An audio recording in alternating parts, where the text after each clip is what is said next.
Girl, stop apologizing. Day 54. But you know what else is in that office? 14 employees who are working on various projects that I always get pulled into. Now, just so we're clear, they're not the ones pulling me into the project. In fact, they don't bother me at all because they know I'm on deadline. But writing is a hard and lonely slog. No matter how many times I do it, it always sucks, and when I'm at work and feeling lonely or tired of writing a paragraph, I wander out to use the restroom, and along the way, I find three things to stick my nose into rather than heading back to work. So, 2,500 words, which should never take me more than 3 hours, ends up taking the better part of the day. I was still achieving my end result, so I wasn't keen on challenging anything, but I had to ask myself, is there a better way to do this? For me, that means working away from my staff. I like coffee houses better than working from home because there's always great energy from fellow hustlers and creators, and sometimes I even get ideas for chapters, like the start of this one. Working on this book at a coffee house means that I'm plowing through this manuscript, doing way more than 2,500 words at a time and getting there faster than I was. If you don't ask yourself, if you don't challenge what is and isn't working, then you will never know. 3. Create your own productive environment. Years ago, someone I admired asked me if I could advise him on the writing process. This person was extremely talented and sought after speaker, but he had never written a book. I thought we'd get into word counts or plot points or how to craft an outline, but he really only wanted to know one thing. How do you create a writing retreat in your home to create the perfect atmosphere for writing? You don't, I told him. You write wherever, whenever, however you can. Creating the perfect office won't actually help you in any way. He didn't like my answer.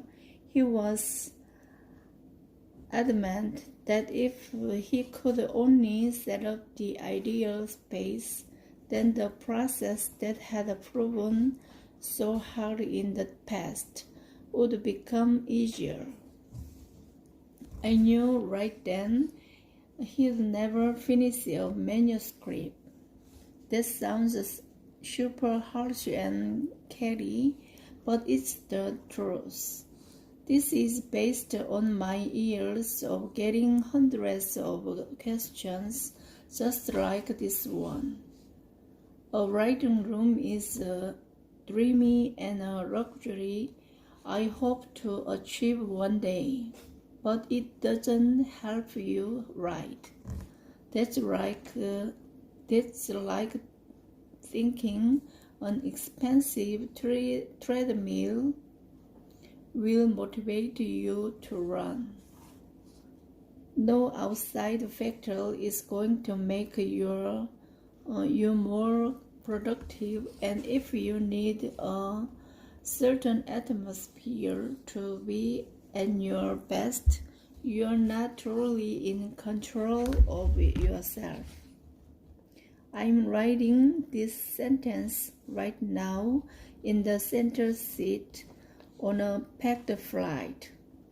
A last-minute speaking gig across the country means all the fancy seats on the plane were booked, but even though it's uncomfortable, I can't miss out valuable writing time.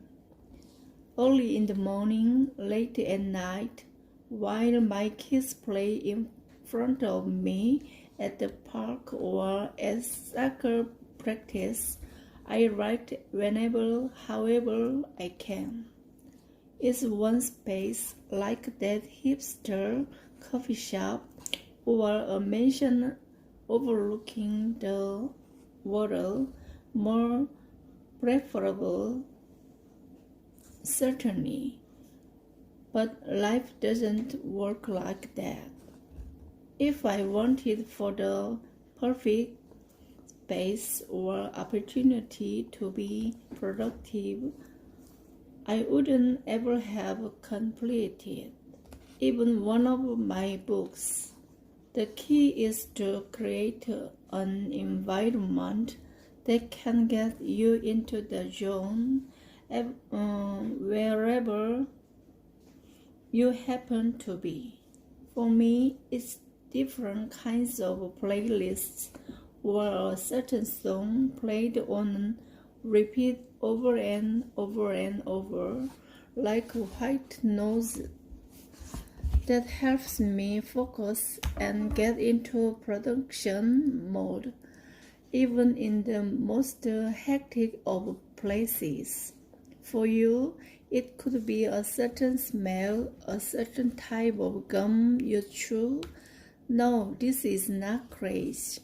The same exact coffee order as Starbucks. Any kind of repetitious cue you can give to your brain that it's time to focus. My personal favorite John maker is an espresso con panna, and the song Humble as loud as my AirPods will allow. In fact, it may scandalize my conservative readers to know that most of Girl Wash Your Face was written to Kendrick Lamar on repeat, but hey, when you find out what helps you get into the zone, you capitalize on it as much as you can. 4. Know what distracts you and avoid that thing. Man, this sounds obvious when you write it out, but people who struggle to be or stay productive are usually too distracted to know they're distracted. Every time your focus and your energy wander, it takes a long time to get them back, if you even get them back at all. Pay attention to what steals your attention.